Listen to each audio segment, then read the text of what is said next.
and a large plastic hook to hook onto the kayak during and after the rescue. Rigid paddle floats normally will work. However, they're awkward to secure on the deck of the kayak after the paddle float rescue. Inflatable paddle floats are also designed for the paddle float rescue. There's quite a variety of models and sizes to choose from. They all have one universal feature.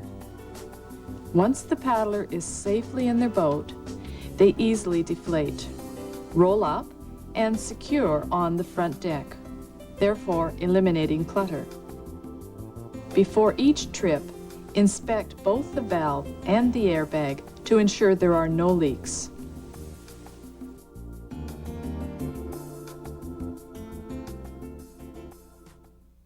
Stirrups are very useful for helping people back in their boats during a rescue situation. You can attach them to the boat or to the paddle. We begin by tying the fisherman's knot. So grab the two ends of the rope, slide them out to about the width of your shoulder, and grab the middle port, and I might need a bit more rope here, and start with one rope and loop it towards the center. Loose loops so that you can feed the end of the rope through the other loops.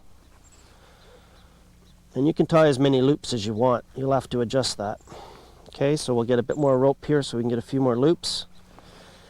Again, make the loose loops wrap towards the center. And we've got a few more there now.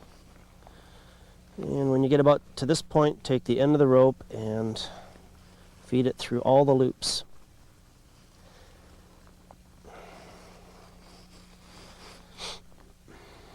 Okay, and one more. Oh, one more. And once you've got them through all the loops, now you have to just sort of work the rope. I forgot one more here. Squeeze them together by pulling on the ends of the rope out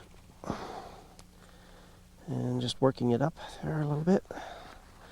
Okay, what you should end up with is something that looks like this. What you've got is a nice stirrup now. It's got a bit of weight on the bottom, so when you're using it, it'll hang in the water. It'll be easier for someone to put their foot in there. And also it's a nice little footrest as well. And later on we'll see how this piece of rope can be used to do the prusik loop. Polypro stirrups float to the surface of the water, and sometimes people find it a little more difficult to use, whereas a good sailing rope has a bit of weight to it, drops right down, okay, and it drops somewhere down around the foot level, so people find it easier to use the stirrup so they can hop back in a little bit quicker. This way you'll just might be struggling a little bit trying to get your foot in there and hold on to your boat, so I prefer the sailing rope. Okay, let's see how the stirrup that we just made attaches to the paddle. What we'll do is we'll place it underneath the paddle and take the footrest, slip it up through the loop so it attaches to the paddle shaft like this. Now what you want to make sure is that the knot is snugged up to the side of the boat, and part of the stirrup rests against the side as well, so that takes a lot of the stress off the paddle and most of it's placed on the boat. The other thing too is that this stirrup that we just made is a bit too long for me, so if this was someone else's stirrup and I had to use it, all I would do is make a figure 8 knot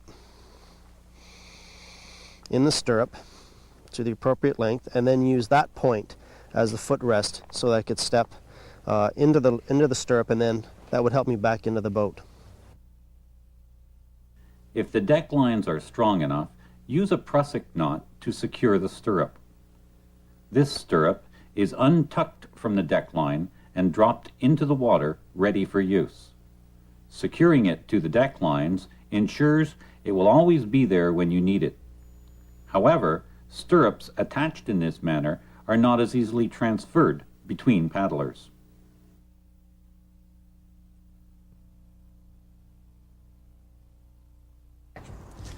Pumps. They're a great way to remove water from the cockpit area. You can store them inside your boat, or you can store them on the deck. They're required by the Coast Guard in the Small Craft Regulations Guide, and there's a few features that you want to remember when you get your pump. One, is you probably want to put notches on the bottom, on the base, to reduce the suction power. And the other feature that you probably want to remember is to put flotation around your pump. We use Thinsulite and then wrap the Thinsulite in duct tape. Thinsulite you can usually buy at an outdoor store. It usually comes in mats, and if you've got a friend who's got an old one, you can just cut it up and wrap this material around the pump. If you don't wrap flotation around your pump, it'll sink. And you always want to make sure that you have your pump so that you can bail the remaining water out of the cockpit area after a rescue or a practice session.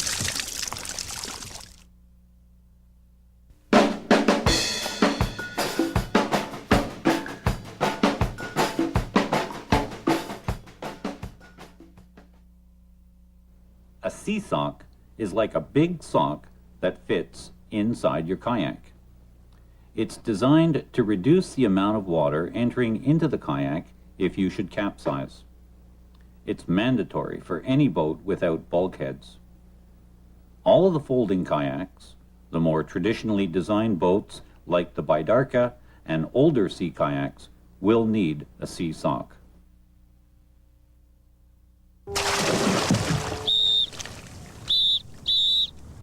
Whistles are highly recommended for simple communication when paddlers are out of earshot or the noise from wind and waves is too great to hear anyone.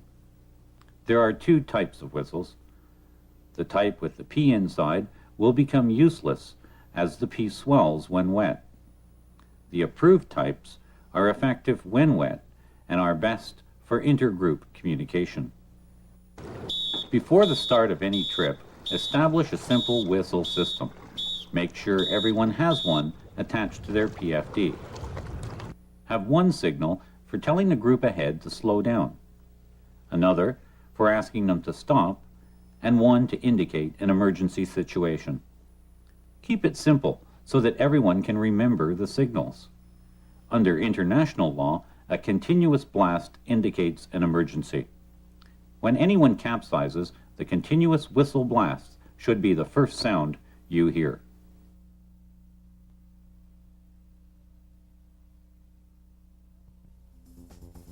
Tow lines are the first line of defense for the rescuer. They are useful when a paddler is injured or too weak to paddle. There are deck-mounted towing systems and towing belt systems. Deck-mounted systems are fixed to the deck of the kayak and cannot be easily transferred to another paddler. This system is useful for towing long distances because the boat and not the paddler will take all of the stress. The towing belt system, in comparison, is more common because the towing belt can be shared amongst paddlers and easily set up for towing. The key ingredient with any towing system is the quick release system. It may be necessary to quickly detach yourself from the towed boat when it capsizes or when it starts to surf down a wave towards you. With the deck-mounted system, pull up on the rope to free it from the cam cleat. Continue to paddle and let the rope play out. With the towing belt system, open the buckle and let the belt fall away as you continue to paddle forward. Two methods of towing are rafted tows and tandem tows.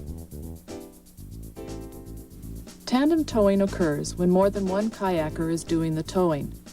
This method requires less effort by the paddlers doing the towing, and everyone gets to the destination quicker. Rafted tows occur when two kayaks are rafted together and are being towed. Most of the time, paddlers rafted together will face the same direction, but if one paddler needs special attention, the paddlers should face one another.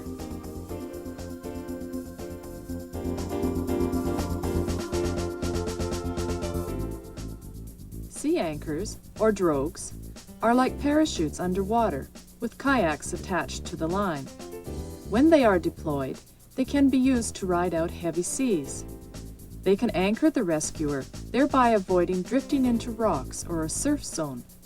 Or they can be used to let paddlers raft up and rest on a long crossing without losing too much ground. There should be at least one sea anchor amongst the group.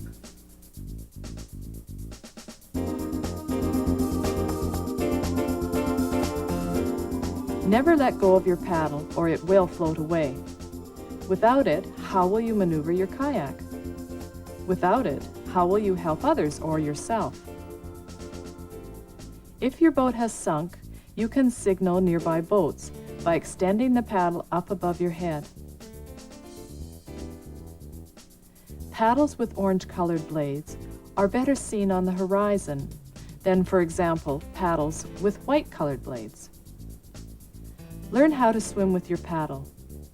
Sometimes it is easier and safer to swim to shore with your paddle when you are wearing a lot of equipment like PFDs and wetsuits. You can swim by pulling yourself along in the water. You can swim on your stomach by catching the water with one blade, pulling yourself to the blade, then repeat the step with the other blade. Or if your hands are cold, you can lie on your back and pull yourself along backwards in the same manner as paddling on your stomach.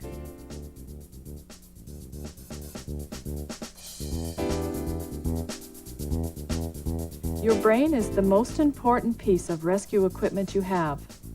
Your ability to adapt and improvise during a rescue may save someone's life.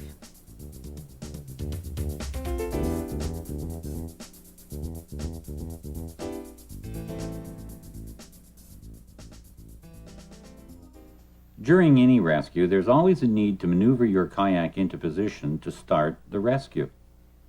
How you do that depends on your knowledge and skill of paddling strokes. To understand how the strokes work, you might want to take a lesson or talk to an instructor to learn more. Stopping. Learn how to stop on 3 paddle strokes. This will help you avoid collision with other kayaks or paddlers when you approach the rescue scene. The low brace turn allows the paddler to turn sharply. Less time is spent on turning the kayak and more time is spent on the rescue itself. Power paddling forward. This is a term used to describe how the sprint paddler will paddle forward. It's an advanced stroke using full body rotation and a hand-over-hand grip. This is the most powerful forward paddle stroke you can use to get to the rescue scene quickly.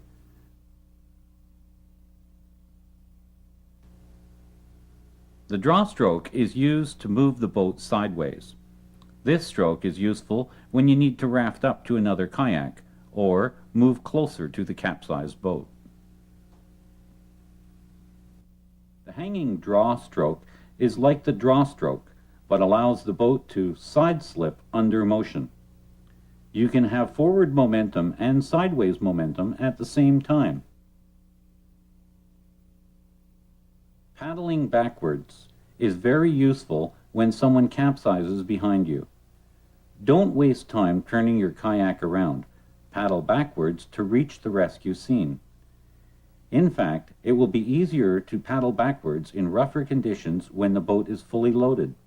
But remember, always look behind you when you paddle backwards.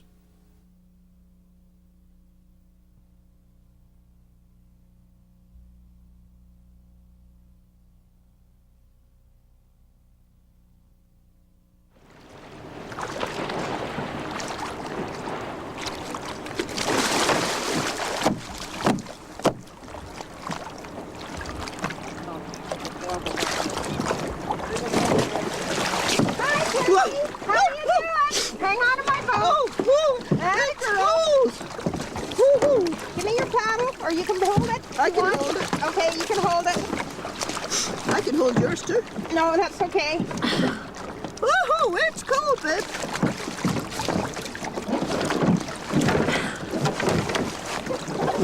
Okay, you've got bulkheads fore and aft, Penny? Yeah, I got bulkheads.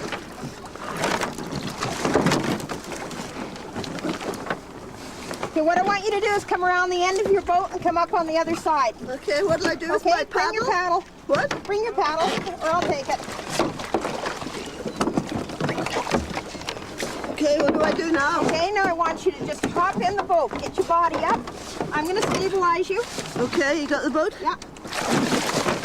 You can put your hand on my boat, face the stern, and get your legs in. Okay, now just sneak down and turn around. Stay low. Yo! All right. Okay, that's super.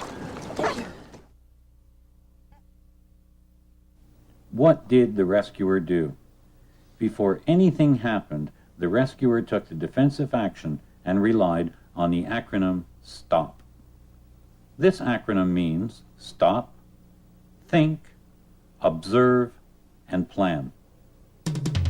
Stop and think about the immediate dangers. While you're doing this, observe your environment, your resources, the weather, and your best course of action. Then, plan your rescue after you've observed and thought about what to do.